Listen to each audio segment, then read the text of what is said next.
Israel ও সিরিয়ার বর্তমান সংঘর্ষের বিস্তারিত সংবাদ বলতে যাচ্ছি। আইডিএফের বিমান হামলা 16 জুলাই 2025 ইসরায়েল তার বিমান বাহিনী নিয়ে সিরিয়ার রাজধানী দামেস্কের সামরিক দফতর ও প্রেসিডেন্ট প্রাসাদের আশেপাশে ব্যাপক বোমা হামলা চালিয়েছে। আল জাজিরা ও রয়টার্স বলেছে এতে অন্তত একজন নিহত ও 13 থেকে 28 জন আহত হয়েছে। ড্রুজ সম্প্রদায় ও শুয়েদা অঞ্চলে সংঘর্ষ। দক্ষিণ সিরিয়ার শুয়েদা প্রদেশে রাজধানী আল শুয়েদায় ড্রুজ সশস্ত্র গোষ্ঠীর সঙ্গে সরকারি বাহিনীর লড়াই তীব্র আকার ধারণ করেছে। গত কয়েকদিনে 150 থেকে 300 জন নিহত এবং 200 এর বেশি আহত হয়েছে। যদিও 15 জুলাই এক চুক্তিভিত্তিক যুদ্ধবিরতি ঘোষণা হয়, তা দ্রুত ভেঙে যায়। ইসরায়েলের হুমকি ও হস্তক্ষেপ। ইসরায়েল ড্রুজ জনগোষ্ঠীকে রক্ষার অজুহাতে এই সামরিক পদক্ষেপ নিয়েছে।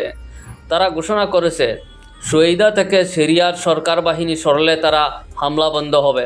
ইসরায়েলি প্রতিরক্ষা মন্ত্রী কার্জ বলেছেন, ড্রুজদের উপর হামলার সঙ্গে আমরা যাব যতক্ষণ না তারা পুরোপুরি সরছে। সিরিয়ার অভ্যন্তরীণ প্রতিক্রিয়া। সিরিয়ার সরকার এই হামলা বড় আক্রমণ হিসেবে দেখছে এবং সন্ত্রাসবাদ বিরোধী অভিযান মানছে। তবে ড্রুজ নেতৃত্ব মাঝে মাঝে বিদ্রোহের ডাক দিয়েছে। আন্তর্জাতিক তৎপরতা ও উদ্বেগ।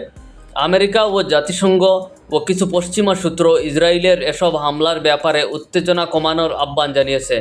মধ্যপ্রাচ্য আরও অস্থিতিশীল হয়ে উঠতে পারে বলে আশঙ্কা প্রকাশ করা হচ্ছে। বিশ্লেষণাত্মক পর্যালোচনা। এটি একটি নতুন সামরিক মোড়।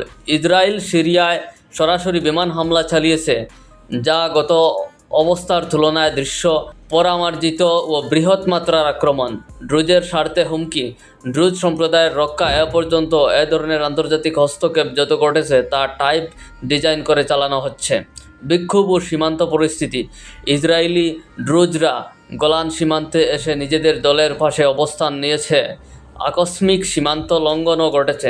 সামগ্রিক প্রেক্ষাপটে সংক্ষিপ্ত আলোচনা। সিরিয়ার অভ্যন্তরীণ সংঘাত এখন একটি ত্রিমুখী বন্দুকযুদ্ধে পরিণত হয়েছে। ড্রুজ গোষ্ঠী, সিরিয়ার সরকার বাহিনী এবং ইসরায়েলি বিমান বাহিনী সক্রিয় ভূমিকা পালন করছে।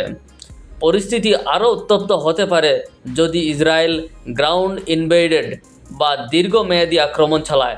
মধ্যপ্রাচ্যে তীব্র উত্তেজনা রয়েছে এবং গাজা বাংলা দুর্বল মানুষের ব্যক্তিগত নিরাপত্তার উপর চাপ বাড়ছে। ভিডিওটা কেমন লাগলো আপনারা কমেন্টে জানাবেন। ধন্যবাদ।